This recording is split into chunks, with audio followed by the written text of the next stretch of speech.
tarde, bom dia, boa noite. Eu sou a professora Cíntia Leal, sou professora de Biologia do IFSU Campus Pelotas desde 2017. Estou na composição do NUGED desde 2018 e trabalhamos aí junto com uma equipe bem legal, com a Renata, com a professora Ana Margarites, professora André, o Jorge, a Marielle, o Felipe e um monte de gente legal aí que está trabalhando junto nesse projeto que é o Desvendando os Gêneros e as Sexualidades. Essa aqui é a Baleia Cristina, nossa cachorrinha de plantão, e a gente vai conversar um pouquinho sobre esses vários assuntos tão importantes e tão relevantes aí na nossa educação hoje. Vem com a gente!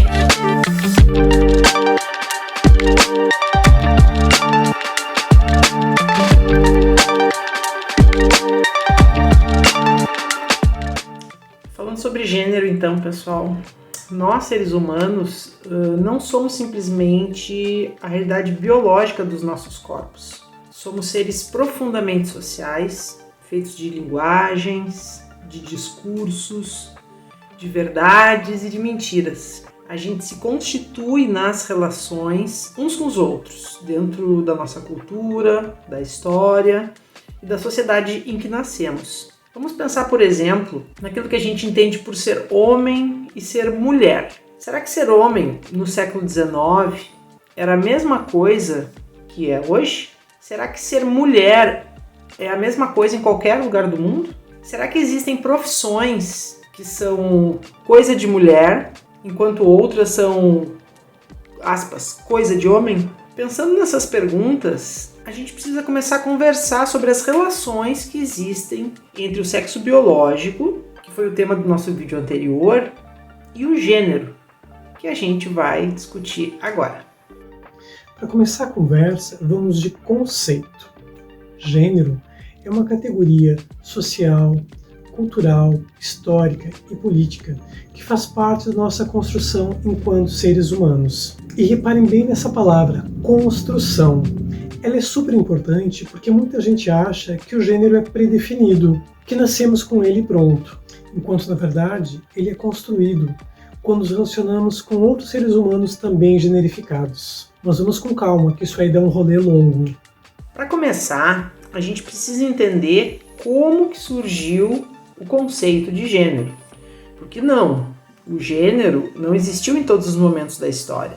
Antigamente só se pensava em sexo biológico, quem tinha ou não tinha um falo, quem gestava, quem não gestava. Então lá no começo da Era Moderna, lá pelo século XVII, a medicina e a psicologia começaram a documentar, e aqui muitas aspas, pessoal, as diferenças entre os sexos. Daí vem um conjunto de ideias que já há muito tempo estão superadas pela ciência, de que os homens são biologicamente mais inteligentes, enquanto que as mulheres seriam naturalmente mais comunicativas e mais sentimentais. Que os homens são seres completos e que as mulheres são uma versão incompleta dos homens. Eu me pergunto aqui qual será o gênero dos cientistas que chegaram a estas conclusões. O que vocês acham? O conceito de gênero, como entendemos hoje, surge na terceira onda feminista, em 1968. Ele é usado pela primeira vez pelo psicanalista Robert Stoller para tratar de diferenças sexuais no seu livro Sex and Gender. Ele usa a ideia de gênero para diferenciar algo que é biológico de algo que é construído socialmente. A palavra gênero só vai se consolidar com o sentido que tem hoje quando os feministas estadunidenses começam a rejeitar os determinismos biológicos e a chamar a atenção para os conceitos sociais de homem e de mulher. A partir daí, esse conceito passa a ser usado como uma ferramenta de análise das relações sociais e dos papéis estabelecidos entre homens e mulheres, e também como uma ferramenta política para as lutas de mulheres nos movimentos pela igualdade de gênero. Gênero e sexo, por isso, são entendidos como coisas distintas. Conforme elas foram percebendo que gênero tem história e que não existe antes de ser construído por pessoas, ou seja, não é algo simplesmente natural, os estudos de gênero começaram a construir o conceito que nós temos hoje. que envolve a cultura, a sexualidade, as relações de trabalho, os estereótipos de gênero e a construção de identidades. O gênero é eminentemente político. Não há uma ideia biológica fixa que determine o gênero. Ele é de natureza multidimensional, ou seja, diz respeito a uma série de atravessamentos que constroem identidades e organizam a nossa vida social. Mas organizam como? Podemos pensar em como o gênero estrutura as nossas relações de trabalho. Tu lembras das tuas aulas no pré e no fundamental? Certamente a maioria das pessoas que ministravam aula nesse período eram mulheres, tu tinhas professoras. Daí começou o ensino médio e professores começam a aparecer na tua vida. Pois é, quando se entra em uma faculdade, dependendo da área, a gente pode perceber que a maioria das pessoas que ministram aulas são homens. Tu já tinhas parado para pensar sobre isso? Lá atrás, quando as mulheres brancas estavam começando a entrar no mercado de trabalho, a profissão do magistério, que era associada ao cuidado de crianças e ao desejo de ser mãe, vulgo maternidade compulsória, começou a ser tomada pelo gênero feminino e, ao mesmo tempo, foi ficando desvalorizada. Até hoje, as professoras do ensino fundamental ganham muito menos do que professores universitários. Profissão muito mais ligada ao trabalho nobre e intelectual, né? A professora das séries iniciais é tratada como tia e muitas pessoas ainda hoje confundem o seu trabalho com o cuidado que as mães têm, que os homens deveriam ter também, né, gente? Com seus filhos. A coisa é tão louca que os homens que têm interesse na educação infantil são muitas vezes vistos com maus olhos. E não é só na educação que isso acontece. As relações de gênero definem as nossas dinâmicas de trabalho, desde o que se vai fazer até o quanto a gente vai receber pelo trabalho que a gente fez. E a gente não pode esquecer que não é só o trabalho formal que é generificado, mas também o trabalho reprodutivo e doméstico. Ter filhos, criar filhos, cuidar da casa. Tudo isso é trabalho reprodutivo que faz parte do papel da mulher. Ele só consegue ser um tipo de trabalho não remunerado porque a gente não entende ele como trabalho, e sim como obrigação da família. A família monogâmica e heteronormativa, e a gente vai conversar sobre isso em outro vídeo, é um dos principais dispositivos para a construção do gênero e das relações de gênero. Pensa só, dentro da família tradicional, os papéis de gênero estão muito bem estabelecidos entre maridos e esposas, entre pais e filhos, entre irmãos e irmãs, passando por todas as idades e acompanhando todas as mudanças que o gênero exige. E é dentro da família que acontecem os nossos primeiros contatos com o gênero, onde começamos a aprender a como nos comportarmos como homens e como mulheres, e também onde sofremos as violências e as repressões que nos mantêm presos dentro dessa lógica. Eu me lembro até hoje, eu subia nas árvores, devia ter uns 6 anos de idade, e a minha avó, que cuidava da gente, perguntava para o meu pai: Flávio, o que vai ser dessa guria? Porque eu estava subindo nas árvores como um moleque. O que aconteceu é que eu fui muito feliz, subindo em todas as árvores que eu pude, mas foi dentro da família, da estrutura de família, que a gente entende e aprende os comportamentos e entende e sofre as violências e opressões. Deu para entender que gênero não é uma categoria fixa, natural? Isso não significa que não seja atravessado por padrões e normas. Existe uma lógica hegemônica de como o gênero deve ser. Teu sexo biológico dita qual vai ser o teu gênero. A gente chama isso de imposição de gênero. Afinal, não tem como os bebês concordarem ou discordarem disso. Depois que a gente cresce, é que a gente vai descobrir se esse gênero imposto funciona ou não para nós, se nos identificamos com ele ou não. Aí entra um conceito que pode ser bem legal a gente explorar um pouquinho, que é o conceito de performatividade de gênero, da filósofa estadunidense contemporânea Judith Butler. Talvez tu conheça ela, talvez não. Ela nos diz que o gênero é algo performado.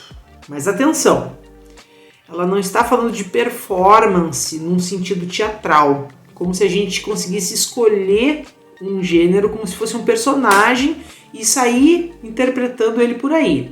Acho até que poderia ser legal, mas não é isso que ela está querendo dizer. O que a Butler está nos falando é de performatividade num sentido linguístico, no sentido de falar para os outros e ser compreendido pelos outros. Por exemplo, digamos que tu, que está assistindo esse vídeo, compreende e fala super bem o inglês. E, no entanto, a tua melhor amiga está estudando, mas ela ainda não consegue ver filmes sem legenda ou não consegue conversar em inglês com alguém. Para conseguir te comunicar com a tua amiga, tu vai falar português, certo? Vai falar uma língua que ela entenda. Para Butler, o gênero funciona assim, dessa mesma forma. A gente performa o gênero de uma forma que seja possível para o outro, dentro da realidade, da possibilidade, que esse outro nos entenda.